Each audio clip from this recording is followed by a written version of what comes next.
SoftBank के CEO ने अपनी संपत्ति को कई गुना करने का एक नया तरीका खोजा था। भले ही उसकी नेटवर्थ 4.3 बिलियन डॉलर थी, लेकिन वे इससे संतुष्ट नहीं थे। एक दिन एक युवा लड़का उनके ऑफिस आता है।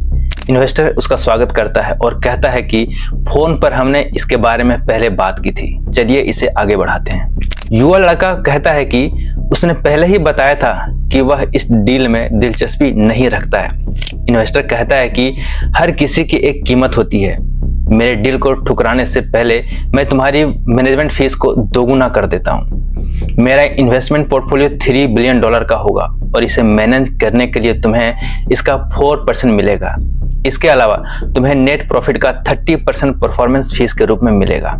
यह सुनकर युवा लड़का कहता है, सर मैं अपने बेडरूम में बैठकर ट्रेड करता हूँ। मुझे दुनिया में क्या चल रहा है इसकी कोई खबर नहीं होती है। मैं आपके जैसे अनुभवी इन्वेस्टर के लिए पोर्टफोलियो मैनेज नहीं कर सकता हूँ। आपके पोर्टफोलियो के बारे में सलाह देना मेरे लिए मुश्किल होगा।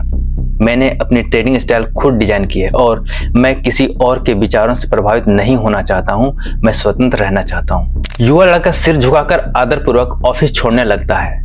इन्वेस्टर उसके पीछे चिल्लाता है, इसे ठुकराकर तुम पूरी जिंदगी पछताओगे। 5 मार्च 1978, इचिकाबा, चिबा, जापान। यही वह दिन था जब बीएनएफ का जन्म हुआ, लेकिन उसने अपना ज्यादातर शुरुआती जीवन ओसाका, जापान में बिताया। 1998, उम्र 20 साल। जेब में $33 और आंखों में फाइनेंशियल फ्रीडम का सपना लिए बीएनएफ कॉलेज की पढ़ाई में व्यस्त था। वह अपनी जिंदगी का मकसद ढूंढ रहा था। दिन गुजर रहे थे, जिंदगी आगे बढ़ रही थी। 1999 में जापान के NHK टीवी नेटवर्क ने एक 4 पार्ट्स की सीरीज लॉन्च की जिसका नाम था द मनी रिवॉल्यूशन, और पहले एपिसोड का टाइटल था the man who lost $50 million in a day. यह episode legendary hedge fund manager Victor Niederhoffer की बायोग्राफी पर आधारित थी।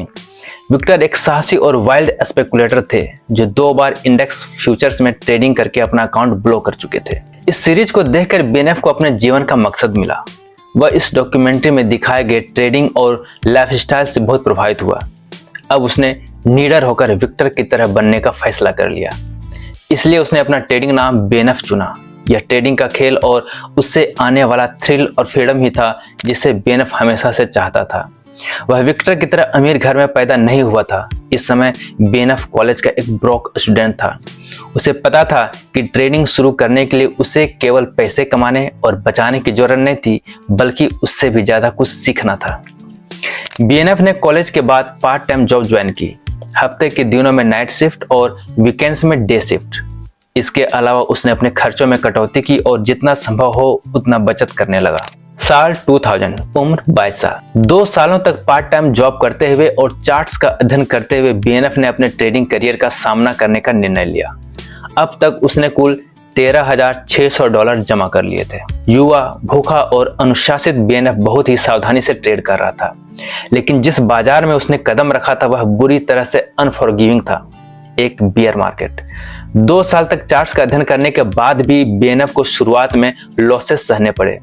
बीएनएफ को बियर मार्केट में पैसे कमाना ज्यादा इजी लगता था कंपेयर टू बुल मार्केट, क्योंकि उसकी कॉन्ट्रेरियन ट्रेडिंग वाली टेक्निक काम करने लग गई थी। कॉन्ट्रेरियन ट्रेडिंग का मतलब होता है मार्केट सेंटीमेंट के अगेंस्ट जाना। अगर मार्केट का सेंटीमेंट नेगेटिव है तो बाय करना, अगर मार्केट का सेंटीमेंट पॉजिटिव है तो सेल करना। दिसंबर 2005, उम्र 27 साल। जापानी स्टॉक्स मार्केट में एक और सुबह मार्केट धीरे धीरे बढ़ रहा था। पिछले कुछ वर्षों में नए टेक कंपनियों की लिस्टिंग हुई थी। ट्रेडर्स अगली यूनिकॉर्न कंपनी और नए मल्टी बैगर स्टॉक की तलाश में थे। इस सुबह ट्रेडर्स के लिए खास थी। जेकॉम होल्डिंग्स आज इमर्जिंग मार्केट सेगमेंट में लिस्ट होने जा रहा था। जैसे ही जेकॉम जापानीज स्टॉक मार्केट में लिस्ट हुआ, हर तरफ अफरा तफरी मच गई, क्योंकि एक ह्यूमन एरर की वजह से उसमें मिस प्राइसिंग होकर काफी सस्ते दामों में शेयर लिस्ट हो गई थी। एक शेयर जो 6,10,000 येन पर लिस्ट होना था, उसकी जगह सिर्फ 1 येन पर 6,10,000 शेयर लिस्ट हो गए थे। बीएनएफ की नजर जैसे ही इस पर पड़ी, उसने जेकॉम के 7,100 शेयर्स एकदम से सस्ते दामों में तुरंत खरीद लिए और उसने अपना 50% कैपिटल सिर्फ इसी एक ट्रेड में लगा दिया। मार्केट में इतना ज्यादा पैनिक क्रिएट हो गया था कि जेकॉम के प्रमोटर्स खुद शेयर्स खरीदने लग गए थे और मार्केट बंद होने से पहले शेयर्स के प्राइस रॉकेट की तरह भाग चुके थे।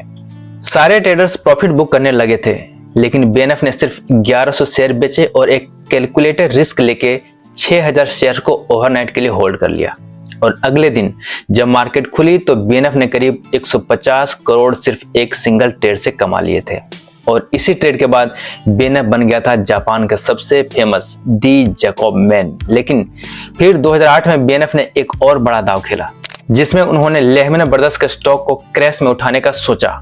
और वह ट्रेड इतना गलत पड़ा कि BNF ने करीब 80 करोड़ रुपए उस सिंगल ट्रेड में खो दिए। और फिर उन्होंने फैसला किया कि वे कभी भी US मार्केट में ट्रेड नहीं करेंगे एंड सिर्फ जापानीज मार्केट पर फोकस करेंगे।